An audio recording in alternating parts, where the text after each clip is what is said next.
What's going on, guys? It's Yugi Bros, and today we're going to talk about Gate Guardian support, or by extension, the Gate Guardian support that came out of one of Yu-Gi-Oh! Subsets, Maze of Memories. We're going to talk about whether or not we think these cards can come to Speed Duels. The way Speed Duels has kind of done it in the past is the Legendary Duelist packs that have been kind of popular, that always have retrain support. They're very hit and miss in normal Yu-Gi-Oh! And by extension, they end up coming to Speed Duels rather quickly. And they kind of take the game by storm, most notably Parasite Paranoid, that ran the game of Speed Duels for the better part of 1.5 to 2 years, never really saw play in normal Yu-Gi-Oh! So they threw it into Speed Duels pretty quickly through Cocoon of Ultra Evolution as a skill rather than a spell card, and Parasite Paranoid as the monster, and the deck kind of just took off. Now, it did come out in the infancy of Speed Duels. There wasn't much to do in Speed Duels, so of course, like, dropping a 3500 beat stick very quickly was relatively good back then. Nevertheless, we're going to talk about Maze of Memories, which is not a Legendary Duelist pack, but does introduce retrain support to Gate Guardian, which we did get in the Speed Duels Midterm Paradox box, which overall was kind of a flop. It was half the size of a normal Speed Duel expansion box, and the foils were pretty lackluster, but it did introduce us to the Gate Guardian pieces and Gate Guardian as a whole. And if you could kind of further these into another box, just kind of throw them in, I don't know where exactly. It could just be a couple extra cards, kind of like what they did with Gear Freed Red Eyes and Red Eyes Baby Dragon in this past box. Those cards weren't in the anime, nor in Battle City, but they were thrown into the box just for Joey support, so could be the same thing here. And we're going to go through it. So the first one I'm going to talk about here is Shadow Ghoul of the Labyrinth. And this is a retrain of the old card Shadow Ghoul. And by extension, Shadow Ghoul works with Labyrinth Wall, which I think you could also just add to Speed Duels by itself. It's not going to be one of my 5 mentioned cards here, but I think this card could just come in. I honestly think all the old Shadow Ghoul stuff, you add Magical Labyrinth, Shadow Ghoul, Wall Shadow. Wall Shadow is like, it's not a fusion monster, but it basically acts as one where you need to equip a Magical Labyrinth to a Labyrinth Wall, and then special summon a Wall Shadow from your deck, which is just basically Shadow Ghoul fused with Labyrinth Wall. It gets Shadow Ghoul's attack and Labyrinth's defense, and that's all he does. That's all he is. He's just 16-3000. But nevertheless, also explain to me how Wall Shadow is a warrior, but Shadow Ghoul is a zombie. I mean, the retrain is a zombie. How does he become a warrior when fused inside of a wall? I don't know. I digress. So Shadow Ghoul of the Labyrinth is a level 5 dark zombie effect 1613, as its counterpart was. It says you can discard this card as cost to add a Labyrinth Wall card from your deck to your hand. That's one reason I would say to just add Labyrinth Wall, but also there are new Labyrinth Wall cards in the Maze of Memories pack that I think could also benefit here as well. Its next effect is, at the start of the damage step, if your opponent's monster battles while you control a Labyrinth Wall card, you can banish this card from the graveyard for cost to destroy that opponent's monster. You can only use each effect of Shadow Ghoul of the Labyrinth once per turn. I think this is overall balanced, have no qualms with this, and obviously, if you do bring something like this in, you're going to obviously want to bring in Labyrinth Wall as well. Now, the next cards I'm going to talk about, I'm going to tell you what all of them do. And before you go into the comments and tell me why they can't get added, wait until the end of my descriptions of each card to let me explain how I think you balance this. The next card we're going to talk about is Labyrinth Wall Shadow. This is a field spell that says monsters cannot attack the turn they are summoned except monsters whose original levels are 5 or higher. So it's like a reverse gravity bind. Once per turn during your main phase, you can place one Sanga of the Thunder, Kaijin, or Suijin that is banished or in your hand or deck face up in your spell and trap zone as a continuous spell. At the start of your opponent's battle phase, you can target one monster your opponent controls with less than 1600 attack, destroy it. Card would probably get played more generically than anything else because its first and third effect are generic, and you could search it if you also brought in Shadow Ghoul of the Labyrinth. I'll get to whether or not this is fair or foul in a second.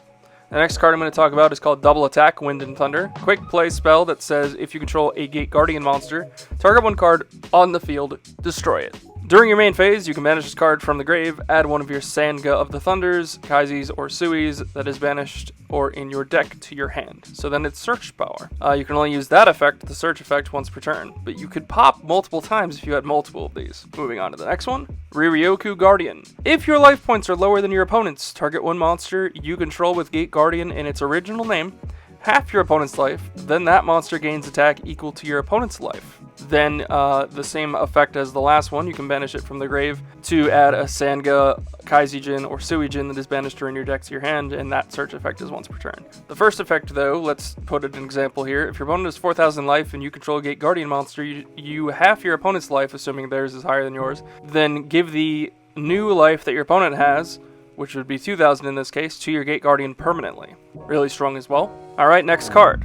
Gate Guardians Combined. This is a level 12 fusion warrior effect, 3750, 34. So it's literally Gate Guardian, but with a monster effect. It must be special summoned from your extra deck by banishing the above cards from your hand, field, and or graveyard. So insanely better summoning requirement than good old Gate Guardian himself that requires you to tribute a Sanga, a Kaizijin, and a Suijin. Combined then says when your opponent activates a card or effect that targets a card or cards you control, quick effect, you can negate that effect, and if you do, destroy that card.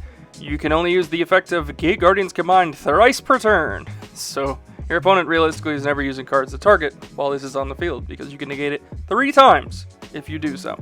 And then if this face-up special summon card in its owner's control leaves the field because of an opponent's card, you can special summon one level 11 or lower Gate Guardian monster from your deck or extra deck, ignoring its summoning conditions. That effect is insane. Realistically, you are never summoning OG Gate Guardian. You are realistically summoning one of the next following 3 cards that I will talk about. The first is Gate Guardian of Thunder and Wind. This is a light level 9 Thunder Fusion effect, 25 attack, 22 defense. Says it takes a Sanga of the Thunder and a Kaizijin. Must be special summoned from your extra deck by banishing the above cards you control. During your main phase, you can add one spell or trap from your deck to your hand that mentions Sanga, Kaizi, and Sui. You can only use this effect once per turn. If this face-up special summon card in its owner's control leaves the field by an opponent's card, you can special summon one of your banished Sangas or Kaizis. So, let's break this down a little bit. The special summon effect becomes a lot easier because if you use Labyrinth Wall Shadow, putting the pieces in your spell and trap zones as continuous spells, you can banish those because you still control them to drop this card. The search effect lets you grab either one of the spells that I just mentioned, or the field spell considering it can place any of those 3 pieces. That's kind of nuts. And then the last effect lets it still float into a piece that you could then use for either another fusion later on, or just the fact that it's a beat stick nonetheless. That's crazy, right? The next one I'm going to talk about is Gate Guardian of Water and Thunder. This is level 9 Water Aqua Fusion effect, 2550 attack, 23 defense, takes Suijin and Sanga. Must be special summoned again by banishing the above cards you control. Once per chain, quick effect, you can target one face-up monster your opponent controls. Change its attack to 0 until the end of the turn. So this is just a better version of the pieces, the old pieces effects, where if your opponent attacks them once while they're face-up on the field, you can change the monster's attack that is attacking to 0. You can only use this effect of Gate Guardian Water and Thunder twice per turn. And then, once again, if this face-up special summon card in its owner's control leaves the field because of an opponent's card, you special summon one of their banished Suis or Sangas. Once again, we have a very easy way to summon this card, mostly also through Labyrinth Wall Shadow. And of course, it has resiliency, so if it was to die, you get one of the pieces back as well to either use later for fusion material support or just as a beat stick. And twice per turn, you can reduce their attack to 0? That's really strong. The last one is Gate Guardian of Wind and Water. Level 9 Wind Spellcaster Fusion effect. 2450 attack, 23 defense. Must be special summoned from the extra deck once again by banishing the above cards you control. Once per chain, when your opponent activates a spell, trap card, or effect on the field, quick effect, you can negate that effect. You can only use this effect of Gate Guardian Wind and Water twice per turn. So you're just telling me you can negate spell and traps twice per turn with this thing? And then, of course, again, if this face-up special summon card in its owner's control leaves the field because of an opponent's card, you can special summon a Kaizi or a Sui. This card obviously was the most prevalent of the 3 when people were trying to make this playable when they first came out of Maze of Memories. And makes sense, it negates any spell or trap twice per turn. That's crazy. So now that I've explained the cards, let's talk about something, shall we? In my opinion, there's 2 ways to bring these cards into the game that don't break the game, but you're not going to bring all of them in. There is the realistic way, and then there is the creative way. Now we're going to go over the practical way first, because realistically this is how Konami would do it, and then we're going to talk about the way I would do it, even though it's a bit more controversial. Both ways include giving us Shadow Ghoul of the Labyrinth and Labyrinth Wall. Those are just gimmies. The first way, though, gives us Gate Guardians combined only. Does not give us the little baby fusions. I say baby fusions, they're still really big. Only Gate Guardians combined. Yes, it has a crazy effect. Yes, it's the easiest to summon, but you still have to play those 3 pieces in your deck. And while you can do them from hand, field, and or grave, you're still going to require a bit of setup. Otherwise, you're just playing a lot of bricks in your deck. You do, however, bring double attack Wind and Thunder and Reiryoku Guardian into the game, and then you would just have to hard draw them. So they wouldn't be overly powerful, and the only ways they'd ever be live is if you either controlled OG Gate Guardian, which you won't, or Gate Guardians combined, which is the more realistic approach. The second way, and in my opinion a much more creative way of doing this, is you bring the limited list into effect here. You release Thunder and Wind, Water and Thunder, and Wind and Water all at the same time. You do not release Gate Guardians combined because I think that's just overkill at that point.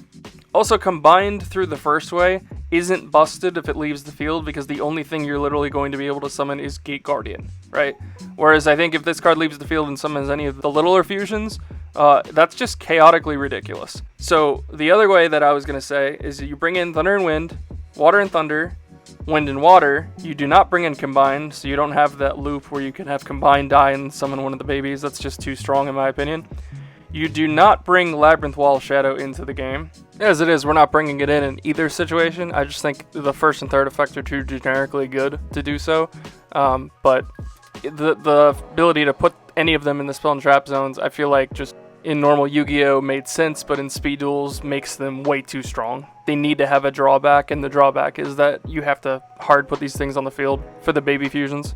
We are once again giving us double attack Wind and Thunder and Reiryoku Guardian, but the way you balance this is that immediately you put Thunder and Wind, Water and Thunder, and Wind and Water on the one list. You're going to treat this like the Legend rule in Rush Duels, where you can only play one Legend card in your deck in Rush Duels, so any card that has Legend on it, you can only play one of that, period.